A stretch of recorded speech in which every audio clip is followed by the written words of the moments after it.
এটা কিন্তু semi near but এর একটু ডেপথটা একটু বেশি হয়ে থাকে। এখানে আপনি খুব ইজিলি একে রাখতে পারবেন, এভাবে এটা কানেক্ট করবেন, দ্যাটস ইট। আমার হাতে আপনারা যে ডিভাইসটি দেখতে পাচ্ছেন এটা হচ্ছে জয়রুম JR T03S প্লাস। এটা হচ্ছে T03S এর একটা সিরিজের একটা বাডস। এইটা হচ্ছে জয়রুমের একটা প্রিমিয়াম সেগমেন্ট। তো আসুন এটাকে আনবক্সিং করি আর দেখি ভেতরটা কিরকম হয়। তো আপনি যখন প্রোডাক্টটা পারচেস করবেন এরকমই পাবেন, এই সকল জিনিস এখানে থাকবে। এখানে কিন্তু দেখতে পাচ্ছেন কিছু জিনিস আছে, এটা কি আমি অ্যাকচুয়ালি জানি না। ওকে, মেবি কোনো একটা স্টিক টাইপ কিছু হবে এটাকে ক্লিন করার জন্য। এখানে একটা ডকুমেন্টস পেয়ে যাবেন, আর এখানে আপনারা তিনটি জিনিস পাবেন। উপরে পাচ্ছেন হচ্ছে আপনারা কেবল, আর আপনি জেনে অবাক হবেন এটা কিন্তু হচ্ছে একটা USB টু লাইটেনিং কেবল। এখানে আপনারা পেয়ে যাবেন একটা ক্যারিং পাউচ, যেখানে আপনারা একটা এরকম একটা হ্যাঙ্গারও পাবেন। তো এটাকেও সাইডে রাখছি।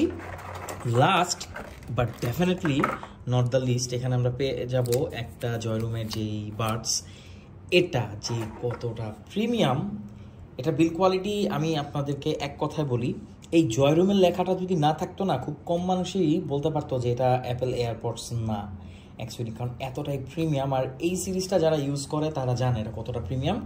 তো দেখতে পাচ্ছেন এটা অ্যাপেল এয়ারপডসের যে ডিজাইনটা সেটা, প্রোটা কিন্তু না, এটা কিন্তু সেমি নিয়ার বাট এর একটু ডেপথটা একটু বেশি হয়ে থাকে। এটা ডিজাইনটা দেখেন কতটা জোস। আর এটা ঠিক আছে, ডিজাইনটা হচ্ছে অ্যাপেল এয়ারপডসের যে ডিজাইন সেটাই, কিন্তু প্রিমিয়ামনেসে কোনো কমতি এতে আপনারা পাবেন না।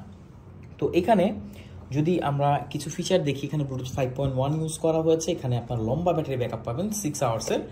আর এতে যদি আপনি দেখেন যা আরও হাইফাই সাউন্ড কোয়ালিটি এতে ব্যবহার করা হয়েছে, অর্থাৎ আপনি এতে হাইফাই সাউন্ড পাবেন। এটাতে কোনো ANC নেই কারণ এটা সেমি নিয়ার, বাট ANC থাকা লাগে না অ্যাকচুয়ালি, ANC সব কিছু না, সাউন্ড কোয়ালিটি হচ্ছে মেইন। আর জয়রুমের এই সিরিজটার সাউন্ড কোয়ালিটি কিন্তু এক কথায় অসাধারণ হয়ে থাকে। তো এটা তো দেখতে পেলেন কেমন। আর এটার প্রাইসটা আমি জানাতে পারছি না এই মুহূর্তে, কারণ এটার প্রাইস খুবই আপ ডাউন করেন, আমি জানি না আপনি কখন এই ভিডিওটা দেখবেন। তবে আপডেট প্রাইসটা জানার জন্য আপনি কমেন্ট করুন, আমাদেরকে ইনবক্স করতে পারেন। সারা বাংলাদেশে যে কোনো প্রান্তে আপনি এটা হোম ডেলিভারি নিতে পারবেন, এতটা প্রিমিয়াম। তবে এটা যে ক্যারিং কেসটা আছে, আমি যদি ক্যারিং কেসটাতে একটু আপনাকে দেখাই, এখানে আপনি খুব ইজিলি একে রাখতে পারবেন এভাবে। এরপরে আপনি ক্যারিং কেসটার যেই হ্যাঙ্গারটা সেটাকে এটার সাথে কানেক্ট করবেন, দ্যাটস ইট। দেখুন এভাবে আপনি চাইলে ব্যাগে বা আপনার প্যান্টের সাথে আপনি যে কোনো জায়গায় ক্যারি করতে পারবেন। আর এটা কিন্তু আপনার এই শেলটাকে প্রোটেক্টও করবে। বাডসগুলো খুবই প্রিমিয়াম, দেখুন এটা কানের একদম ভেতর পর্যন্ত যাবে না, কিন্তু আবার একদমও বাহিরে থাকবে না, মোটামুটি অনেকখানি ডেপথ আছে। আর এর যে ওয়েট সেটা খুবই হালকা। আর এর ব্যবহার করা হচ্ছে ফাইবার প্লাস্টিক, এখানে টাচ বাটন আছে, আপনি এর মাধ্যমে একে কন্ট্রোল করতে পারবেন। Thank you so much. বাডসটি কেমন লাগলো সেটা অবশ্যই জানাবেন।